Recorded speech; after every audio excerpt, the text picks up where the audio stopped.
Hey guys, it's Woodwork Kurt. Welcome to the channel. It's time to build this garden box and get off the grid. Let's do it.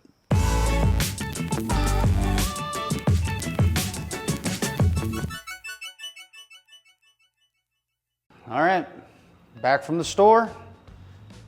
Loaded 20 boards up in there. Now we gotta load 20 boards up into here. Anyone wanna help? Get your gloves. Okay. I may have exaggerated a little bit on how hard it was going to be to get these boards in here.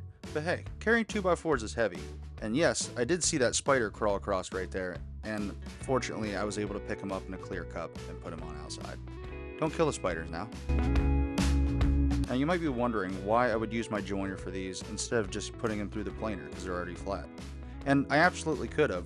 But I was worried that my outfeed table on the planer wasn't going to be long enough to support the 2x4s.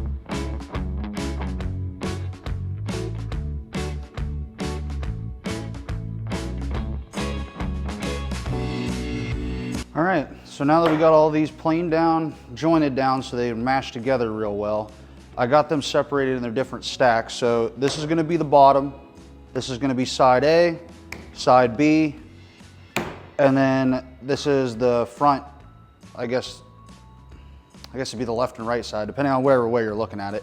But I got all my stacks here. I might actually have to go back to Menards and get more wood for the legs, but I'll cross that bridge when we get there.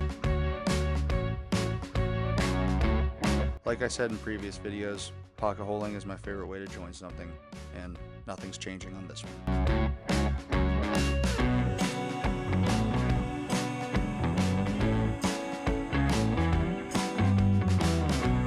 Alright, so now that I got all the pocket holes drilled, which was a huge pain in the ass. If I had one of those big ones, it would have been way easier, but they're all drilled. So now I'm gonna connect the bottom together, and then I'll connect the two sides and then the two other sides. And then it's just a giant box. So let's get on to that.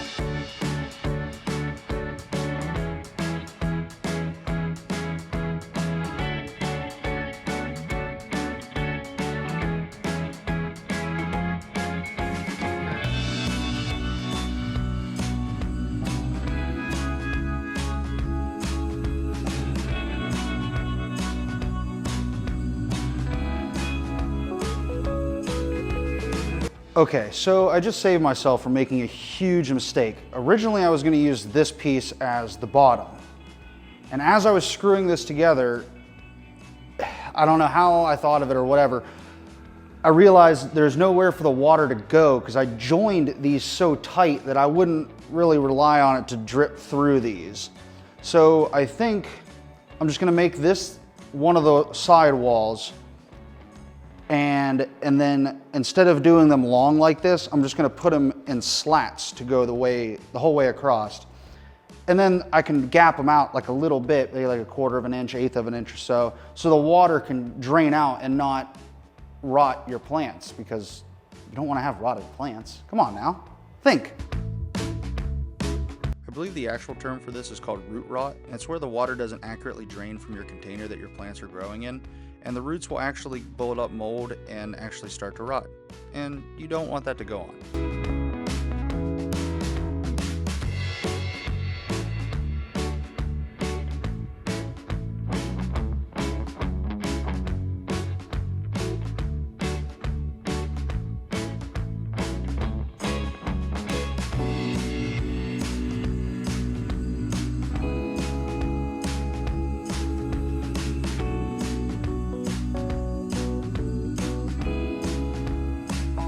After I got that situation taken care of and I got both long sides put together, I got to come over here to the miter saw and cut up all the short sides to length and get ready to put together.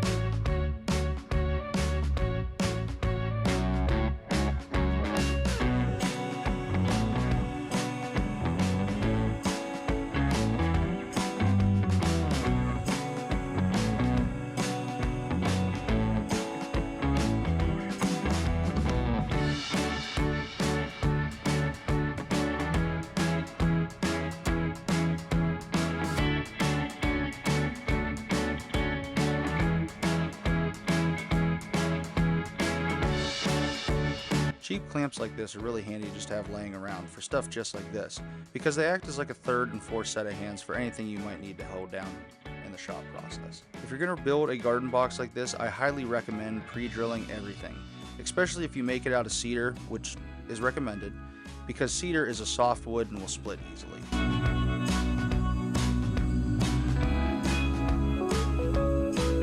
Once the outside of the box is put together, now we got to work on the bottom of the box. I'm putting those little shelves on both sides, and then I can make slats that will string from side to side and hopefully hold the dirt without much bowing.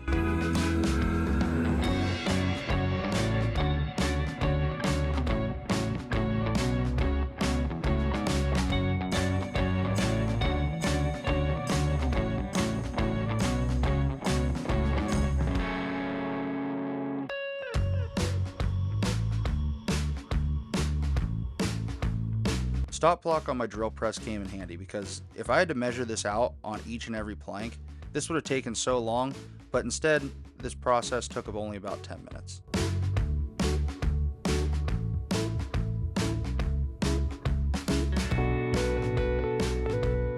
Jigs are so handy when it comes to doing repetitive work like this.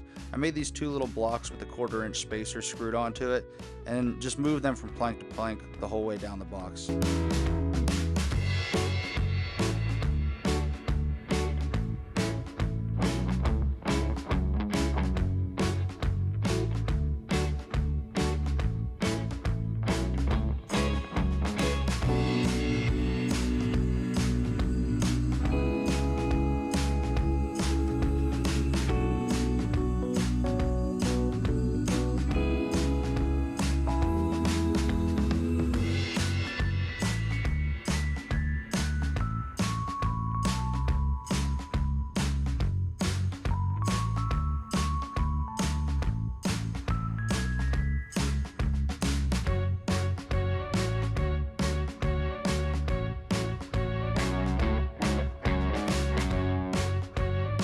I couldn't just build a simple garden box. Oh, no.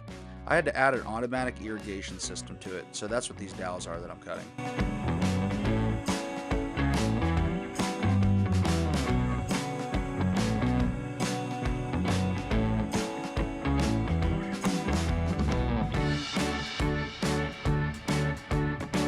Now just onto the legs. I was going to use 2x6s to do this, but I figured the 2x4s were strong enough to hold the weight, and after putting it together and adding the dirt, I still stand by that statement.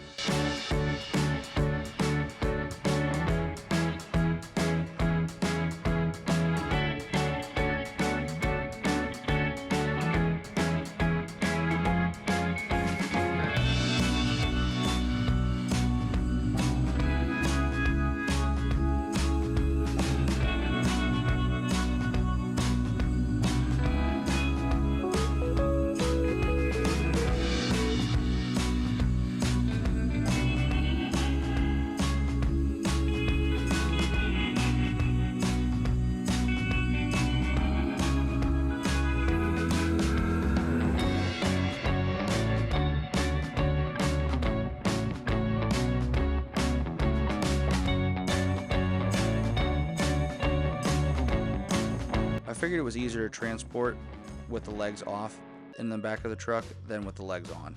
So I just waited till I got home to put them on.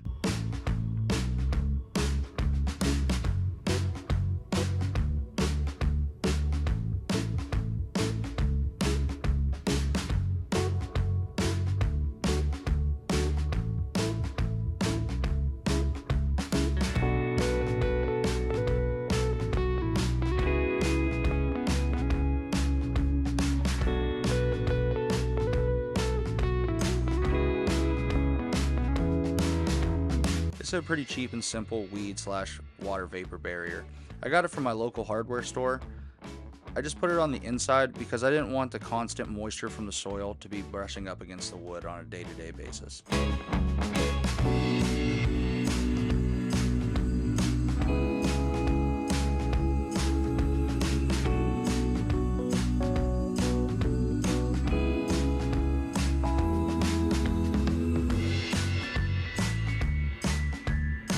As I'm doing the editing for this, I realized that I should have just popped these dowels out to put the fabric in, But in the time, it didn't seem that hard, but as I'm looking at it now, it looks like I was really struggling.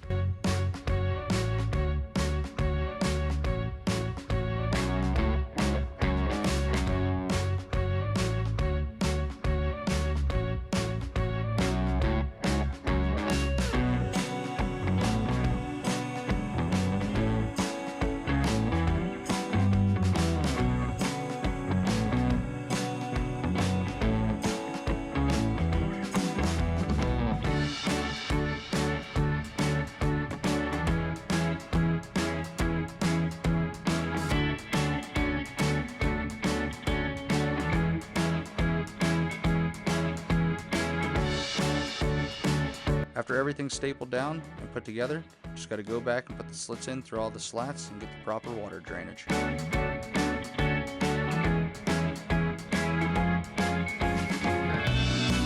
Alright guys, so I didn't really record this as I was doing it because I wasn't sure how to do it, honestly.